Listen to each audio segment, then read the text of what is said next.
हाम्रो बाबु बाजेहरूको भनाइअनुसार अन्दाजी आजभन्दा 100 पुस्ता अघि पूर्व लिम्बुवान 17 थुम 10 लिम्बुवान मध्ये मिवा मैवा र तमरखोला थुम भित्रमा राज्य गरी बस्ने कुन्तुङ चापाहाङ थिए। उनका छोराहरू 4 भाइ थिए। उनीहरू हुन् मुन्धुङ्गे, साङधुङ्गे, कनेहाङ, कुचुहाङ। राजा कुन्तुङ चापाहाङले उनका 4 भाइ छोराहरूलाई आफ्नो राज्यभित्रै सबै लोङवाङ सिङवाङ चल अचल सम्पत्तिलाई बराबर छोराहरूलाई भागभण्डा गरिदिए। जेठा मुन्धुङ्गेको भागमा मिवा खोलाको पारी हालको लिवाङ सेरोफेरो थलङखेचुवा खोलादेखि उँधो परेको थियो। माइला साङधुङ्गेको भागभण्डामा हालको सावा खेचुवा खोलादेखि उत्तरको साम्युकमा, फचङमा, सेरिङमा, पिचाकर्ना, सुनुममा, पेरुङमा, नागी सुम्लुङ, केरङ र मिवा खोला वरिपरि मिवा खोलाको र मैवा खोलाको दोभानसम्मको सीमारेखासम्म र साइला कनेहाङको भागभण्डामा मैवा खोलाको सबै सेरोफेरो कान्छा कुचुहाङको भागमा तमरखोला, फावाखोला समेत परेको थियो।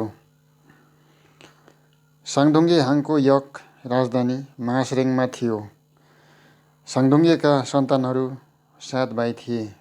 तिनीहरू हुन् तुम्वाङफे, नाल्बो, लङवा, हाङगाम, साम्याङखाम, सेरेङचङबाङ, लादुङहाङ, केदेम्बा। मानव सभ्यता र पुर्खौली नियमअनुसार साङधुङ्गे हाङले पनि उनको सन्तानहरूलाई अंशबन्ध गरिदिए। तिनीहरूको भागभण्डामा परेको अंश हाल उनीहरू बसोबास गरेको थाकथलोहरू नै हुन्। लादुङहाङको भागमा चाहिँ एकै चाक्लामा भाग परेन। हालको सावा थलङको सिमाना खेचुवा खोलादेखि उत्तरको सेरोफेरो र मिवापारीको फचङमा, साम्युमा, सेरिङमा, पिचाकर्न, नागी, सुनुममा, पेरुङमा, सुम्लुङकेरङ, पाताल समेत र सिक्वारु हाङगममा, आगोमासम्म भागभण्डामा परेको थियो। लादुङहाङको राजधानी हालको फचङमामा थियो। लादुङहाङ अरू भाइहरूभन्दा धेरै नै बाठा थिए। हरेक ज्ञान विज्ञानको कुरामा चासो राख्दथे र नाचगानमा मात्र नभई शिकार गर्नमा समेत अत्यन्त चतुर थिए। त्यसैले उनको भागमा सुम्लुङ केरुङमाहा पाताल रोजेका थिए। सुम्लुङ केरुङमा धेरै जनावर र पक्षीहरू पाइन्थे। त्यस ठाउँमा लादुङहाङ सालमा अर्थात् वर्षमा 1 हप्तासम्म मनोरञ्जनको लागि शिकार गर्न र ताजा ताजा हावा खानको निम्ति लादुङहाङले सुम्लुङ केरङमा सबै लादुङ वंशीहरूलाई अनिवार्य यस वनभोजमा समाहित हुने नियम अपनाएका थिए। त्यसैले वर्षको पहिलो महिनाको पहिलो हप्ताको 7 दिनसम्म सुम्लुङ केरङमा शिकार गर्ने र वनभोज खाने प्रचलन थियो। त्यसै गरी लादुङहाङले मनोरञ्जनको लागि शिकार खेल्दै वनभोज गर्ने नियम अनुसार नयाँ वर्ष आयो। पहिलो हप्ताको प्रथम दिन सबै लादुङ वंशीहरू अर्थात् सबै भारदारहरू सुम्लुङ केरङ प्रस्थान गर्नको लागि सबै औजार र आफ्नो हात हतियार समेत लिई प्रस्थानको लागि तयार भए। लादुङहाङ पनि उनको धनुष बाण समेत लिई सबै उनको लादुङ वंशीहरूलाई प्रस्थान हुने निर्देशन दिए। उनीहरू हर्ष र उल्लासका साथ आफ्नो आफ्नो क्षमता अनुसार नाच्दै गाउँदै रमाइलो गर्दै डाँडाकाँडा पहाडको बाटोहरू पार गर्दै त्यस स्थानमा पुगे। यो उनीहरूको लागि कुनै नौलो यात्रा थिएन। योभन्दा पनि अघि 2 पटकसम्म यात्रा गरिसकेका थिए। यो वनभोज अर्थात् शिकार गर्ने ठाउँमा हिमाल पहाड र ठुला ठुला पहराहरूको फेदीमा अति नै सुन्दर रमणीय गुफाहरू थिए। त्यस गुफाको नजिकको भागसम्म परेको मैदान र त्यो मैदानमा बाक्ला ठुला ठुला रुखहरूले ढाकेका थिए। त्यो दिनको यात्रामा समयमा नै त्यस वासस्थानमा पुगेका थिए। उनीहरूले सरसामानहरू थन्काइरहेको अवस्थामा उनीहरूको गुफा अगाडिको बाक्लो जङ्गलमा जराएको एक हुल देखियो। त्यस हुलमा लादुङहाङले आफ्नो धनुबाण हातमा लिई अत्यन्त होसियारीपूर्वक लुक्दै गएर बाण प्रहार गरेका थिए। त्यस बाण ठिक निशानामा लागि त्यो अजङ्गको नौसिङ्गे ढल्यो। त्यसपछि त्यो ढलेको नौसिङ्गे शिकारलाई गुफा नजिक ल्याई तोडफोड गरेर त्यो बेलुकाको भोजन अत्यन्त रमाइलो वातावरणपूर्वक मनाएका थिए। त्यसपछि मध्यरात भएपछि आफ्नो स्थानमा गई बिहान अबेरसम्म निदाएका थिए। बिहान लादुङहाङ आफूलाई दिसा पिसाबले सताएकोले गर्दा बिम्जिए। त्यसबेला घाम झुल्किसकेको थियो। दिसा पिसाबको लागि आफ्नो गुफादेखि केही पर एउटा रुखको फेदनिर शौचालय बसे र त्यसरी शौचालय बस्ने क्रममा अचानक एक अनौठो आवाज अर्थात् सुरिलो धुन सुनियो।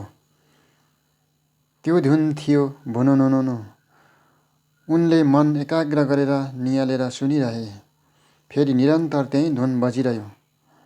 त्यसपछि दिसा पिसाब गरिसकेपछि उनी बसेको रुखको वरिपरि राम्ररी नियालेर हेरे।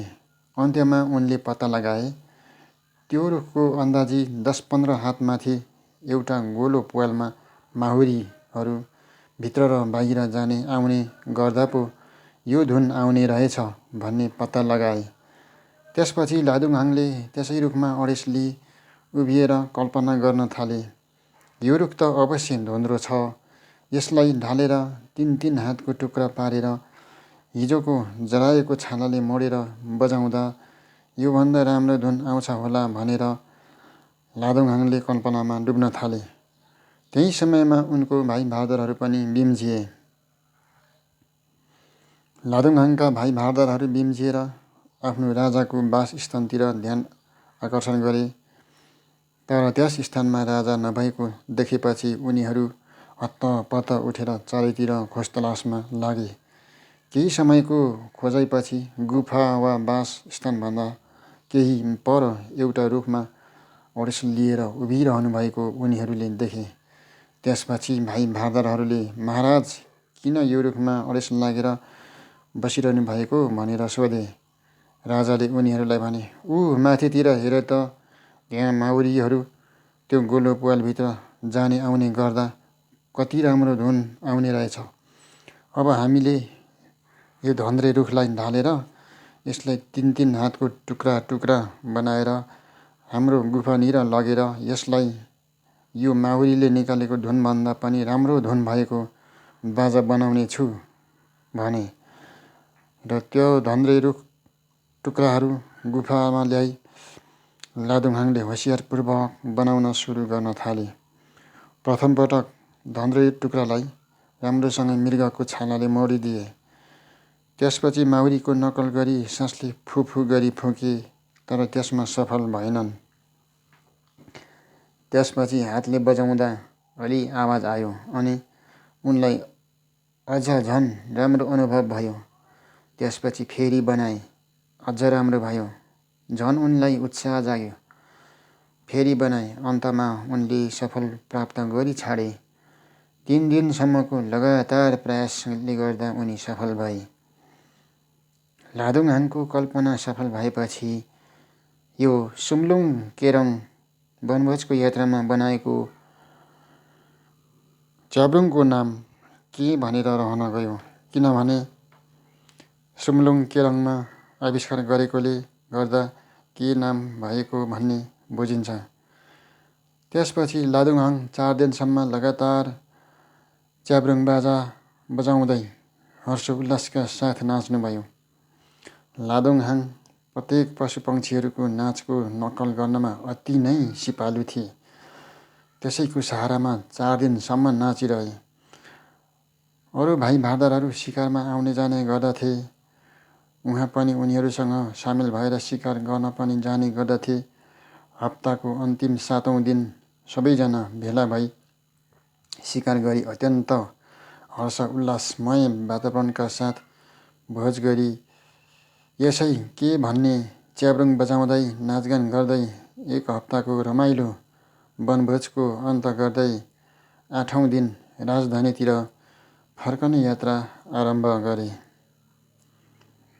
राजधानी फर्कने क्रममा राजा लादुङहाङ आफैले आविष्कार गरेको कि च्याब्रुङ बजाउँदै हिँड्दा यति रमाइलो मान्दै हिँडेका थिए कि भनेर कुनै साध्य नै छैन। बाटोले भेटेको गाउँ बस्तीका सारा मानिसहरू छक्क मात्र भएनन्, आश्चर्यचकित पनि भए। यसरी नै राजधानीमा आइपुगे र सारा राजधानीवासी समेत त्यस्तो नौलो प्रकारको कि च्याब्रुङ र आवाज आएको सुनेको देखेको यो ठाउँको लागि प्रथम र नौलो थियो, किनभने यो क्षेत्र एकदमै विकट बस्ती थियो। लादुङहाङ 1 हप्ताको कार्यक्रम सकेर केरङबाट नौलो प्रकारको के आविष्कार गरी राजधानी फर्कने क्रममा केलाङ च्याब्रुङ नाच गर्दै आउँदा राजधानीवासी मात्र नभई छिमेकी राज्यका जनता समेत आश्चर्यचकित भएका थिए। लादुङहाङको केलाङ हेर्नको लागि वारिपारिका सबै छिमेकी जनताहरू आतुर तछाड मछाड गर्दै भिड हेर्न आए। त्यस्तो भिडले गर्दा झन् लादुङहाङको हौसला बढ्यो र उनले अत्यन्त खुसी र फुर्तिलोका साथ केलाङ देखाइदिए र ती छिमेकी जनताहरू पनि अति नै खुसी भए। त्यसपछि लादुङहाङ के आविष्कार गरी केलाङ च्याब्रुङ नाच आविष्कारको रूपमा लिन थालियो। यसरी आविष्कारलाई सम्मान गर्नुपर्छ भन्ने कुन्दुङ चापाहाङ वंशका बुद्धिजीवीहरू हालको सावा समसिङ्गोमा नजिकमा पर्ने हाङचुम्बुङमा चुम्लुङ बसी हाम्रो वंशभित्रको मात्र नभई थिबोङ याक्थुङ 10 लिम्बूहरू समेतको पनि प्रथम केलाङ च्याब्रुङ नाच आविष्कार हो भनेर सम्मान गरे।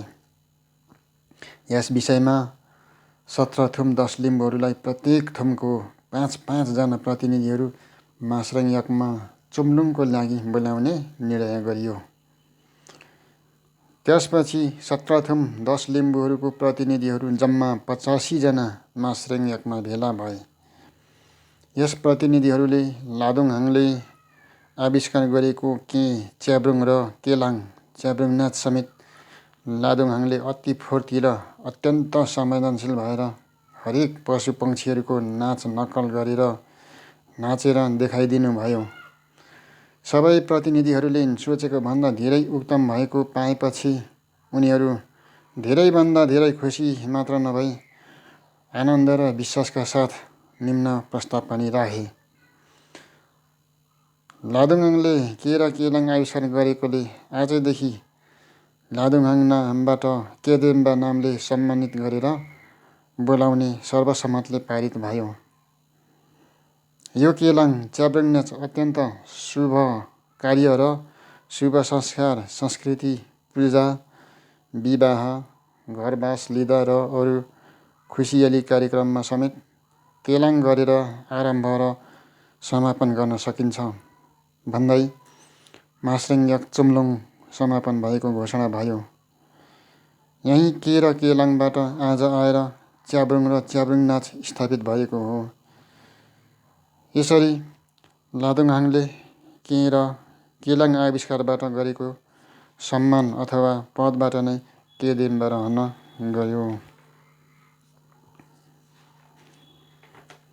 यो थियो केदेम थर कसरी भयो भन्ने संक्षिप्त विवरण।